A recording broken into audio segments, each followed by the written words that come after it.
Hey, good morning. So I'm Paul Fox from Blockchain Pacific Capital. So lots of investors here. So who's invested in property before? Property? Yeah, everyone's invested in property. What about some safe, old dividend-producing utilities? Yeah, people got utilities in there. Yeah, I mean these are project finance. Anyone financed a energy project, gas turbines, solar, anything like that? Yeah, okay, yeah, we kind of understand these things. They're safe, wealth-preserving investments. They got well-defined income streams. You kind of value them quite easily, and they're a really solid part of your overall portfolio. But blockchain's going to change that, okay? So in this panel, I want to learn about how blockchain is going to change these industries, okay? So we're not just talking about real estate. We are going to be talking about energy projects and retail energy as well. There's a little bit of mix here. There's a little bit of utility tokens. There's a little bit of asset-backed tokens in here. My background is well, as an engineer and an entrepreneur, but over the last few years as a venture capitalist, ran the seed fund for California Clean Energy Fund, worked at Southern Cross Ventures. I was a corporate VC at AGL Energy, big energy company in Australia, one of the biggest. And then now I'm working with a family fund. And so I'm going to take an investor viewpoint. And as we go through this, I'm going to be asking some tough questions, but I did email most people except Lewis. I didn't know he was going to be here. And so, so what I'm going to be asking is what's the burning problem that you're solving here? And how does blockchain uniquely solve that problem? Okay, so to start off, I'm going to give each of our panelists here 2 minutes. They're going to introduce themselves. They're going to pitch their projects. Then we're going to go into a little bit of questions. I want to invite lots of questions from the audience. So if you've got a burning question, put up your hand at any time. But we'll make some specific time later on. And then we're going to close up the session with some key messages. Okay, well, let's get going. I'm just going to let you guys run. So from here, let's go. Welcome, everyone. My name is Chris Henry. I spent about a decade down at Citigroup Wall Street, left college, and that's where I ended up. I was part of a team that managed about $1.1 billion worth of procurement and assets for Citigroup globally in all the countries around the world. My background, I do litigation support. I do a lot of compliance work, but I'm also registered with the New York State Tax Office as well as the IRS. From time to time, the IRS do send out what is called opinion letters. In the last 4 months, I've received more opinion letters about crypto space, the Jobs Act. In fact, I got another one yesterday asking for opinion. They really do not have an answer. Current projects, I'm advisor to a few ICOs. But in this ICO space, one of the asset classes that people are not talking about is art. There's an article in the New York Times on April 30th where an art museum in France found out, after doing construction, 144 pieces of art, 82 were fakes. That insurance adjuster is fired, definitely. But think of that. Blockchain will resolve that asset class problem. So, welcome, everyone. Good morning, everyone. I'm Adimando, the CSO of the Praetorian Group. Our company is monetizing a portfolio of real estate, paying the dividends out to investors as a foundation level of our company so that we have free cash flow. We can be valued like a typical company who Wall Street analysts would look at. On top of that layer, we are building a merchant services platform similar to a Visa and MasterCard to be able to have crypto spendable in your everyday life. This panel is actually one of 2 panels I'm on today. Our company got most of its press so far from being the first company in the crypto space to file an S1 with the SEC. So we're the first and only to do that. So that'll be an interesting panel later on. But in this panel, I'd like to focus on, like you said, the problems that we're trying to solve, one of which is liquidity in the real estate space, managing properties and having retail get into the real estate space without huge investment. And in this tokenized economy, it makes it a lot easier for retail to become a part of the real estate world and larger asset-backed world relative to your typical Wall Street investor. And my experience and background is I'm an attorney by trade. I've worked at JP Morgan, Credit Suisse, and Bank of Montreal in my career. Prior to that, I was a litigator for a few years. So I'm pretty well-rounded in finance and understand hopefully what you guys are looking for. Thank you. Thanks, and good morning, everybody. My name is Steve Hoy. I'm the Chief Executive of the Enosi Foundation. We're based in Sydney, Australia. And our mission is to disrupt the retail energy sector with a disruptive play that basically aims to do two things. First of all, level the playing field for small retail energy providers to compete with the large guys. And secondly, provide some cool functionality that allows peer-to-peer energy trading and for the trading of excess solar from people's rooftop to their neighbours and anyone in their community.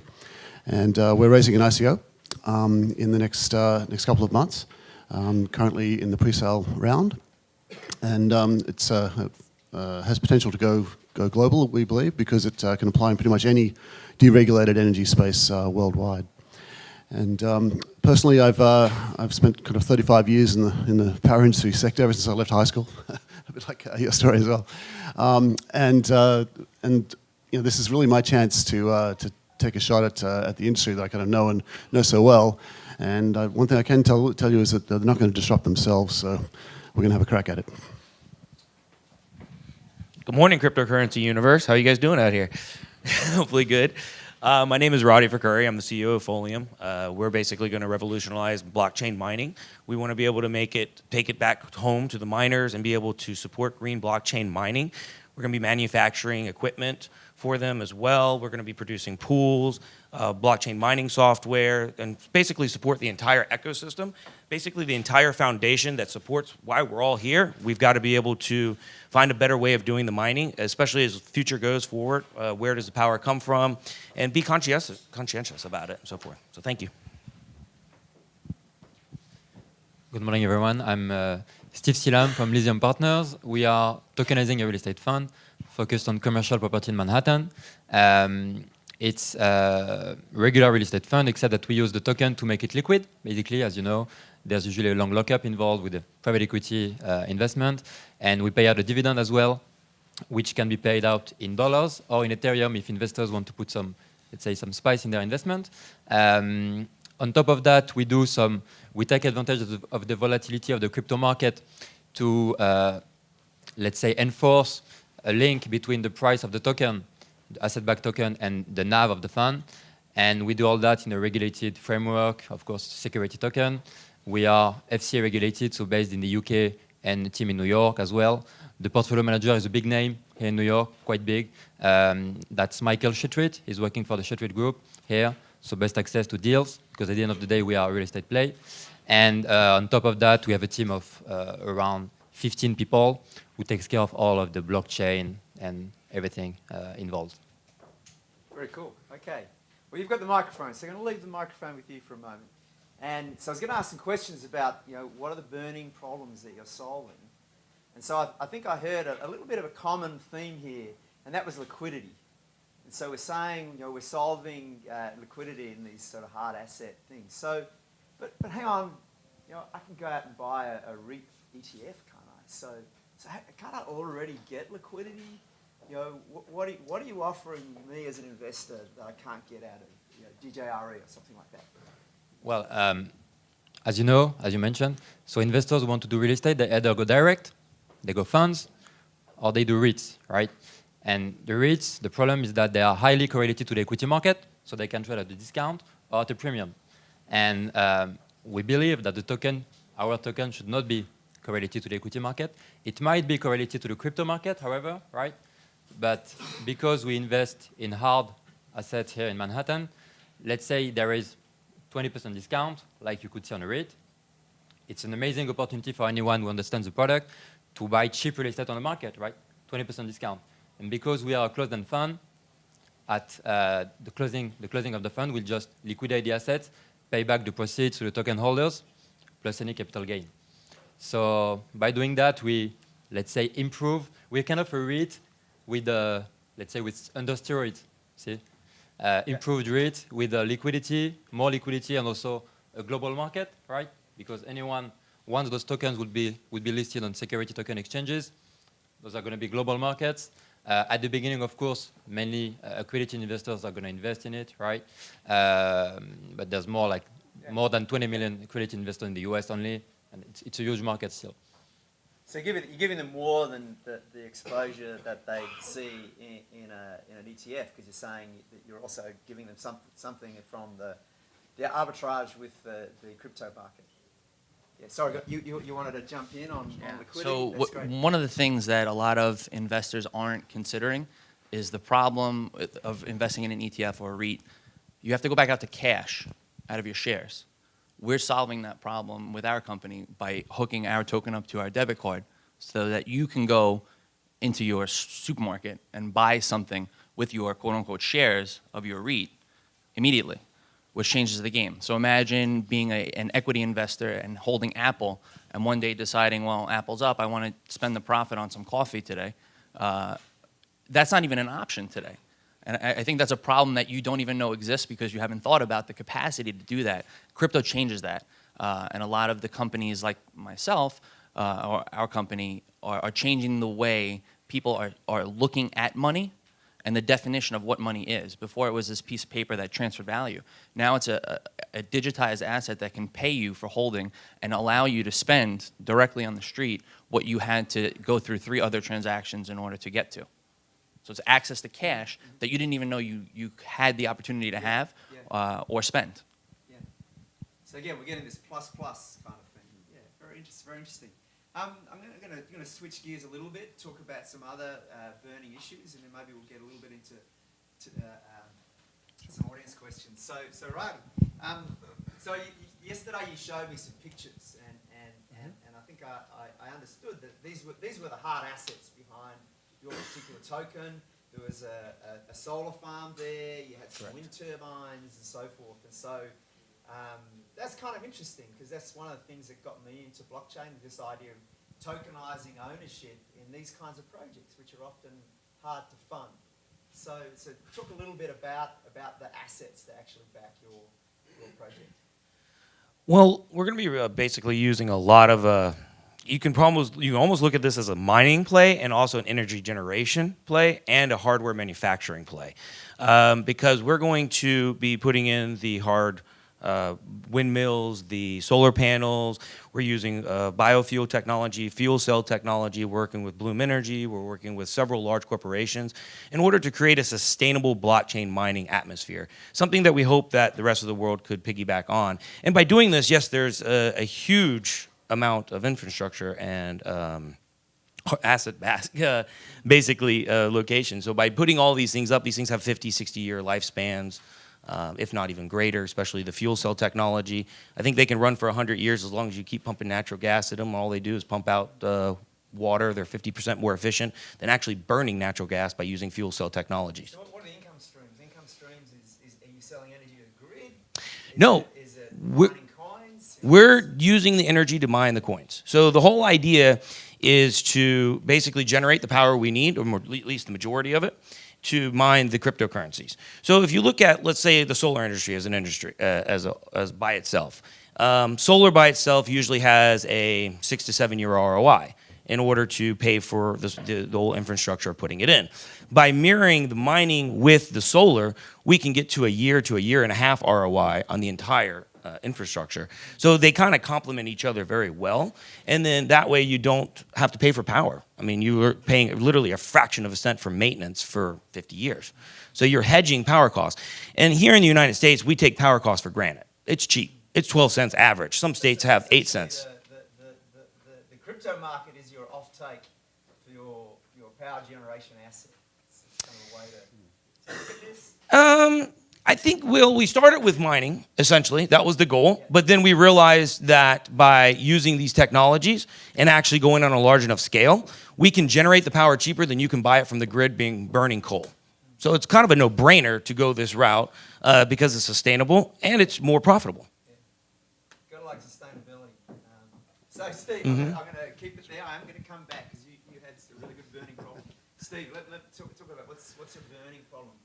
Well, yeah, we have several burning problems, I guess, in the energy industry, and I think you've just described one of them, the sustainability issue. And pleased to see that if we're going to go mining, let's do it with the renewable resources, because kind of worst environmental disaster would be to create an industry that just makes it worse.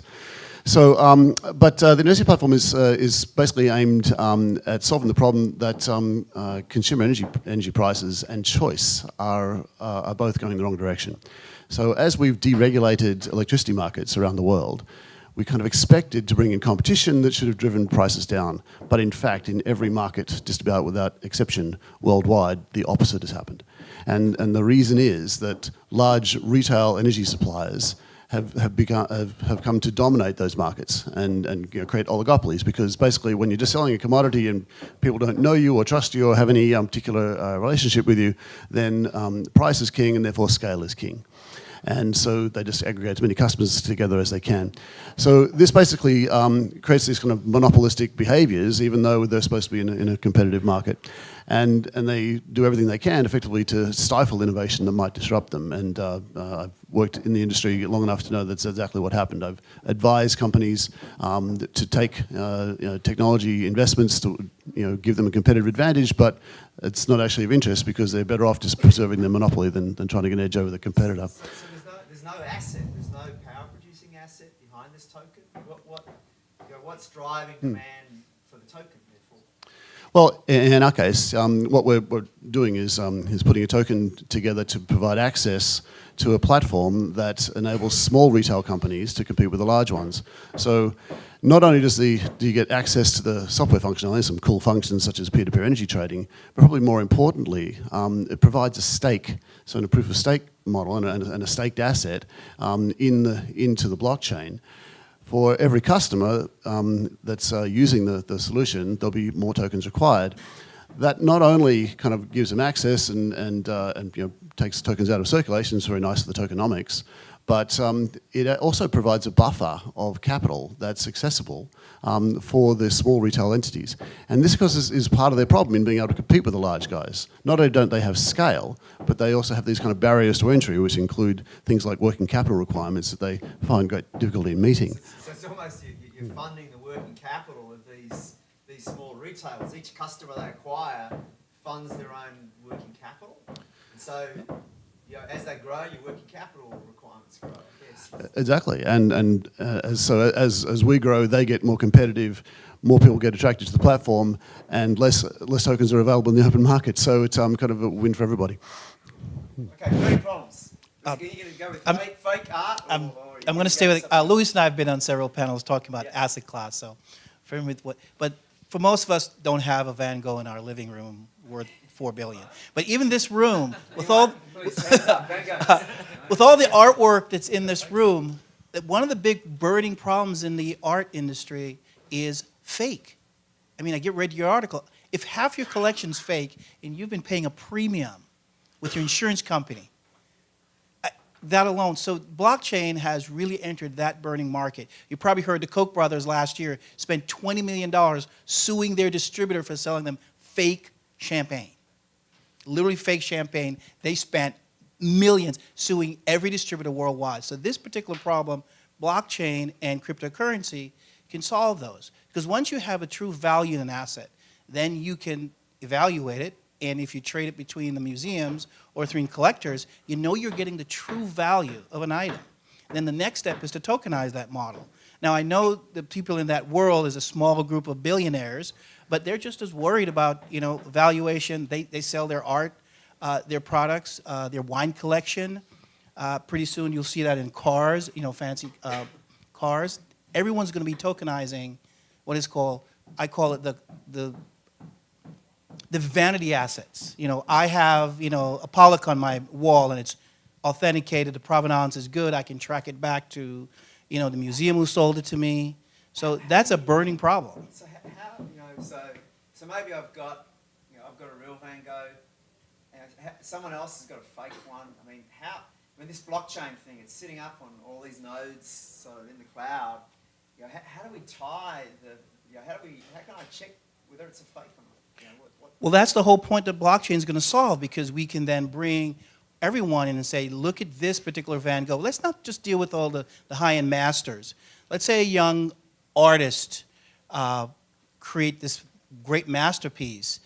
You can blockchain it from the beginning so you know who appraised it, the valuation of it, the creation, how many hands, how many museums it's been in, the exchanges, you can create that value for that artist. So the next product he or she creates, there won't be any fakes. That's the one thing, is eliminate all the fakes on the market.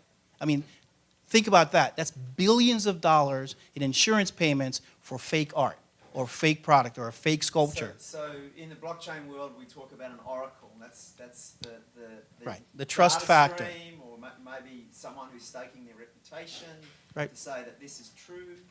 I mean, I guess you could do some image recognition, because no matter how good a fake, it's always going to be slight differences. I don't know. Is this kind of The trustless idea that what you are buying is a true value, it goes a long way. And in that high-end world, that in of itself, we're talking billions, not just, oh, I'm just selling a bunch of tokens, but billions of dollars of fake material floating around that needs to be eliminated from the market. And then true value. And that money that the insurance companies are paying for that, that's savings. That's an immediate savings if you're paying for a fake art. I mean, you're paying, insuring art for $5 million in a museum somewhere. 2 years later, you found it's a fake. So let's talk about some of the other ones. How do you tie the blockchain back to physical assets? How do you know that what's happening in the real world is happening in the blockchain world? What are your oracles? Oh, I was just wondering how you were planning on tying the art to the blockchain. That's what I was thinking at the same time. There's several ways, not just art. I don't just stick to just the paintings, but there's wine, cocoa bean, cannabis is going to be big in the blockchain. You can actually code the stems for the cannabis that has what they call the high-level THCs that solves the opioid and the cancer problems. That's another area that the blockchain is going to solve. So you can track it back to the grower. You can track it back to distribution, because remember, the IPF ledger keeps track of everything in the network, right? So you know the value, and you can go back to its first origination. So there is value there. That's part of the reason why the cannabis industry is accepting the blockchain. Who else has got a real-world oracle? Yeah, go Steve. I'm clearly in the energy space. If you're going to trade energy between yourselves, as opposed to just buy it from a monopoly utility company, then we need to basically solve the double spend problem in the energy space. We need to know that if I generate an extra kilowatt hour off my rooftop solar, that I don't sell it to you and to you. Right, so and they have to do that in near real time. Every 5 minutes, we'll be checking that. And so what we need there is the metering data from both of those parties, and make sure that basically all balances. In the real estate space, this is another problem that I'd like to tackle separate from Praetorian Group, but in the deed registration space and title search space, there's so much wasted time and money to get your transaction registered, to make sure that you actually can take clean title of this property. And this is a problem that's not really being solved by anyone.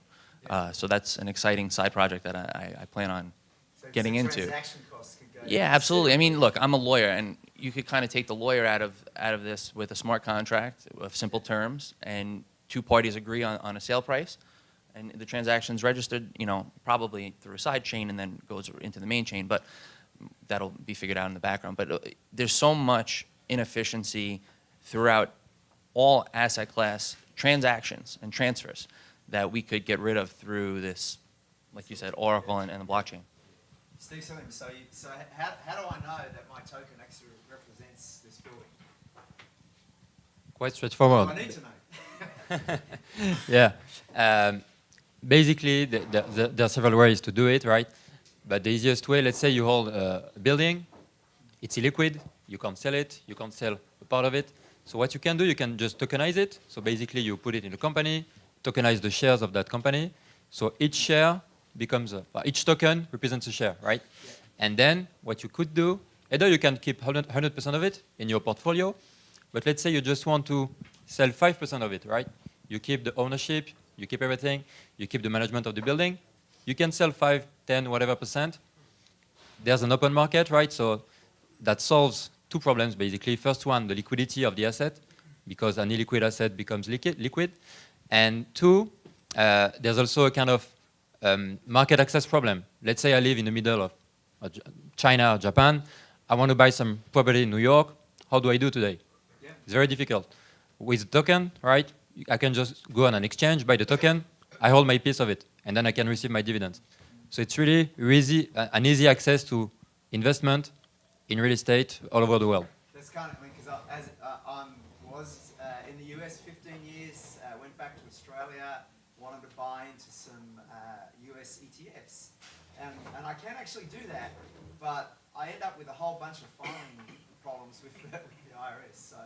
So it's kind of solving that problem. I mean, could you see a world where rather than investing in funds, we're kind of having fractional ownership in individual buildings? I mean, how far down does this go in terms of being able to fractionally own buildings or own funds, or how's it going to work? Yeah, I believe the granularity of this thing is kind of unlimited, right? Probably in the future, all of the securities or a lot of goods are going to be tokenized, just because it's a new way to make them liquid, more cost efficient. It gives access to a larger market, which is basically the worldwide market, right? Which is going to bring a whole new breed of potential investors who didn't have access before, and a lot more liquidity to the asset classes. What does that mean for the value? You've got a lot more people can access those markets. You've got this illiquidity barrier going away. I mean, is this going to drive real estate prices up, or is it all balanced out here? What's the I don't think so. I mean, REITs trade at a discount sometimes, right? They are liquid. They are supposed to represent the underlying assets, right? So I don't see why more liquidity would bring an increase in price. Would just bring more efficiency on the market. Yeah. I mean, if a few million people in China wanted to buy into New York real estate, it's kind of interesting. I don't know. Who knows? Okay. Well, I mean, it sounds like real estate is investing. There's got a lot of opportunities there. There's a lot of opportunities for liquidity. Okay. So I'm going to turn back again over to the energy side, because in all of our portfolios, we have a bit of Con Ed, a bit of Duke, stuff like that. They're safe, they produce a dividend. If, like NRG, it looks like they're going to stop giving dividends, then you just sack the reforming CEO of that company, because you want those dividends. So what does that mean, Steve? What's going to happen to my investment in those big, safe utilities? Well, Paul, get out now. I really, it's well, it's perhaps not quite so extreme. It'll take a while. So with disruptive players like ours, and there are others going on around the world, that's basically uncoupling this monopoly power or monopolistic power. Then what we're seeing is that it's also enabling a decentralization of energy itself, and similar to your project, where we put renewable resources in for a specific purpose, we fractionalize their ownership, we give everybody access at the edge of the grid, and what it does is it drives the generation of electricity to the edge of the grid, and now with the advent of low-cost batteries, we don't even really need your large spinning reserves in a centralized space either. So ultimately, that transmission line that brings the power from the generating stations upstate or wherever it is into the cities, we're not going to need them. And is there a massive asset like that? Yeah, absolutely. So in the poles and wires business, we'll see it, and we'll also see those coal-fired generation stations ultimately being written off, because the renewable energy right today, as it's already happened in the last year or so, the price of putting solar cells on a residential rooftop is now the cheapest way to generate the next kilowatt hour of electricity, if you want to, for new generation. So why would we keep investing in the old style? The reason for now is that they're kind of protected species. They can get away with it because they kind of own the market. But as we disrupt the way the market actually operates and get the value where it actually belongs at the edge, it's going to happen. Well, I see the red light on, but anyways, I totally agree. I think it's going to take a lot more time, but I think we're going to see a lot more microgrids in third world countries where they don't already have the infrastructure in place. They're producing microgrids to power towns that've never had power before in their life. So I think as time goes on and we get away from the coal burning, nuclear is somewhat clean, but there's huge problems with it. I think we'll be able to diversify in each central area. Each will have their own grid. Right now, I think we have, 2 main grids within the United States? Or is there 3 grids? Texas might have their own. Yeah, but there's only a handful of grids, so it wouldn't be hard to, take down a grid, where if you have the bunch of the microgrids, it will help. Correct. Okay. So Chris, I'm gonna ask questions in this. If anyone's got questions, we'd really like to get them in here. So have a think about. Oh, we've got a question. Okay. I'm not sure I understood the answers to how to tie a physical object to the blockchain at the logistical level. You're talking about like RFID tags, or you're talking about, I mean, obviously real estate, you could use a property address or something along those lines, but outside of that, how do you know that that piece of art, when I'm looking at it, is authentic and tied to that blockchain record you're showing?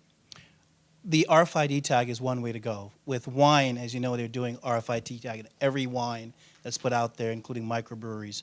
There's a company in Germany that's also developing a very small microchip that will store, again, similar to an RFID tag. So technically, every asset will have its tag. That's one way, and therefore, whoever originate the asset, like say a bottle of wine, therefore can tag it, put in a smart contract, have everything authenticated, and the art world is called the provenance process. Then that can be tracked, and so that bottle, every station it goes to, every location, you can track it. And the IPFS is updated. All the nodes know where that particular asset is at any given time. And if it's destroyed, then we know that that particular asset is no longer in the environment or in the ecosystem. Imagine paying for something that doesn't exist. How do we know that there's a particular art, let's say from a Van Gogh or a Pollock, that actually was destroyed, but the fake is what's living now, and we're considering that that's the fake, which is not real? A couple of painters have done that, have said this particular product in the MoMA is fake. They know it's fake because the original was destroyed. But even for wine and all those, especially we drink a lot of wine, coffee. So I actually saw a consensus this week, a QR code, which is enhanced. And what happens if you try to digitally copy that QR code, you get a loss each time. And so by essentially being able to analyze that loss, you can create unique QR codes. Kind of interesting. Yeah, there's a question there. If I put a fake picture on the blockchain and the appraiser says that this is a correct picture, it's in the right provenance, it's still a fake and it's still on the blockchain. The purpose is to find out who did the appraisal.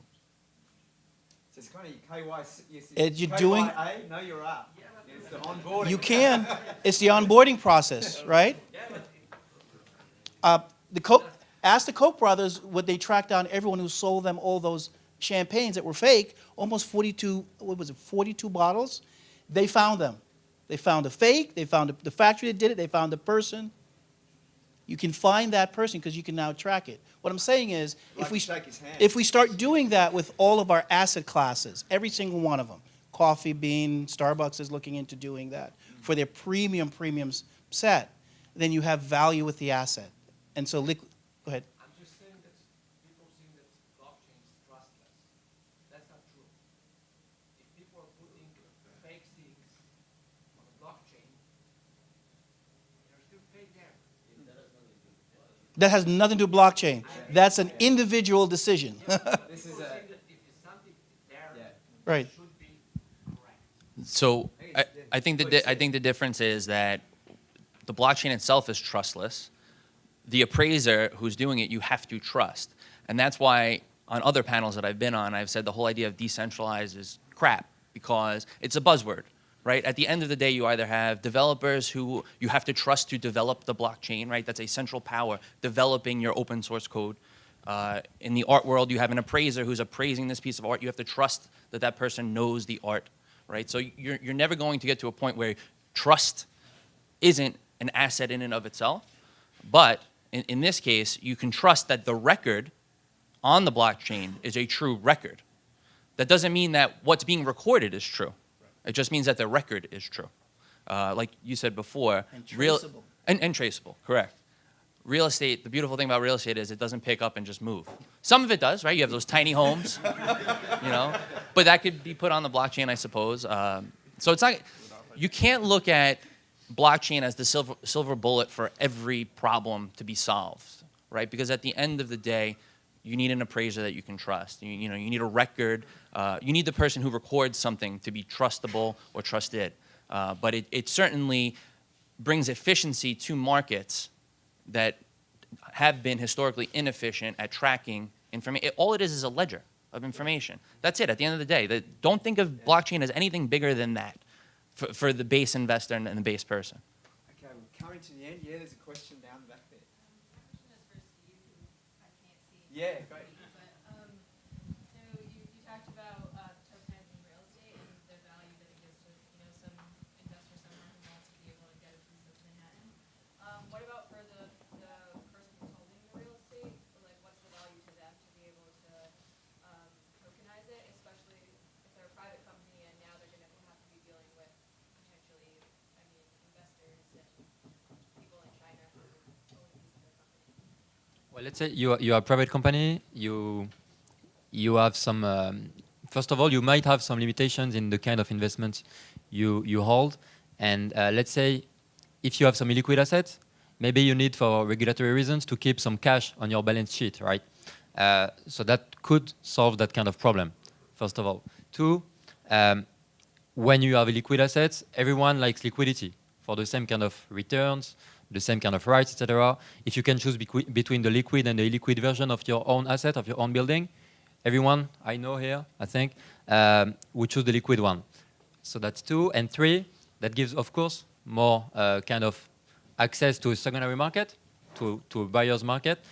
And those guys who don't want to have 5% of Chinese investors holding their building, fine, they can just sell to anyone they want, right? So it's like private investor who want to sell on the secondary market something.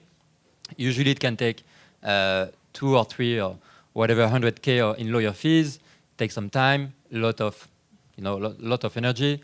If they just sell the token, it's kind of instant, cost a few dollars, and it's much more efficient.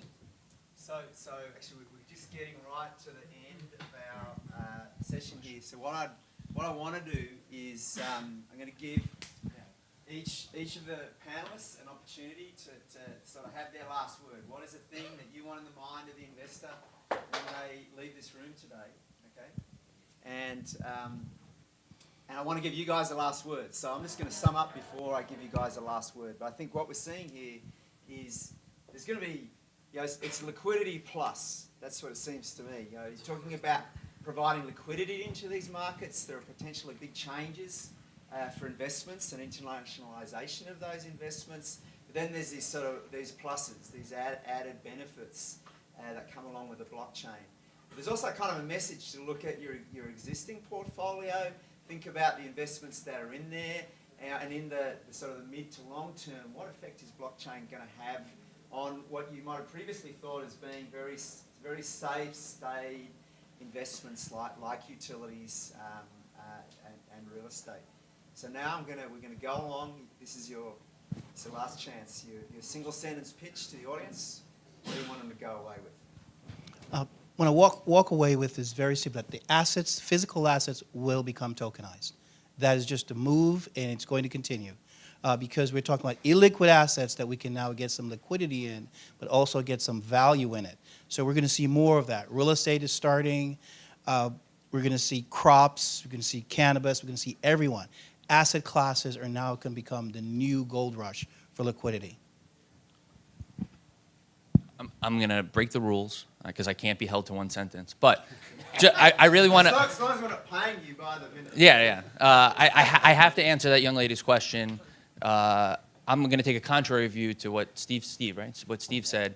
I don't think all real estate should be tokenized and fractionalized. I think that's a dangerous play. I think it's going to lead to a lot of lost ownership in real estate. There's going to be a lot of problems with title moving forward that no one seems to be thinking about. You don't need to tokenize a piece of real estate to get access to liquidity, especially if you want to sell 5% of your holding of that property. I think everyone is in a gold rush to tokenize everything, and that's a mistake. Maybe that's the parting idea. You have to think about companies that are looking to disrupt real businesses, right, who have been inefficient and can become efficient moving forward. Great. Yeah, I'm going to echo that one. Absolutely. The power industry worldwide is going to be disrupted. It is being disrupted. So I would suggest looking to back those players that are actually doing the disrupting. And in particular, there's a lot of blockchain players in the power sector. So look for the ones that are not trying to just sell a blockchain solution to the big utility companies, because I tell you, they're not going to do it to themselves. So look for the truly disruptive players like Enosi. I would have to totally agree with these guys. I think hard assets is going to be the way it's really moving into. We started with software-based technology and moved into that. And as we get more regulatory oversight, I think people will be more comfortable to get some of these larger businesses and stuff into the blockchain, like real estate, solar, energy, and whatever else there might be that would medicine maybe type deal. So we'll see. I don't think every real estate should be tokenized. What's important to keep in mind, in my opinion, is that last year was really the year of utility tokens. People have seen a lot of increase in their price, etc. But at the end of the day, there's a lot of speculation in it, right? Too much volatility, and that has brought a lot of problems, right? I think this year, and probably the few coming years, would be the years of security tokens, asset-backed tokens, probably are going to be the future of securities, because it's just an easier way to tokenize and to securitize stuff, more efficient, gives access to a larger market, brings more liquidity, costs much less to do kind of transfers. So I think security tokens are going to kind of take the edge on the utility tokens. Fantastic, fantastic. So, I mean, as a VC investor, I look for a team that has deep domain expertise. I think each of the gentlemen on the panel has demonstrated that kind of deep domain expertise. So come up, have a chat to them about their projects if you want to learn some more. So I just want to close up. Please put your hands together for the panel. It's been really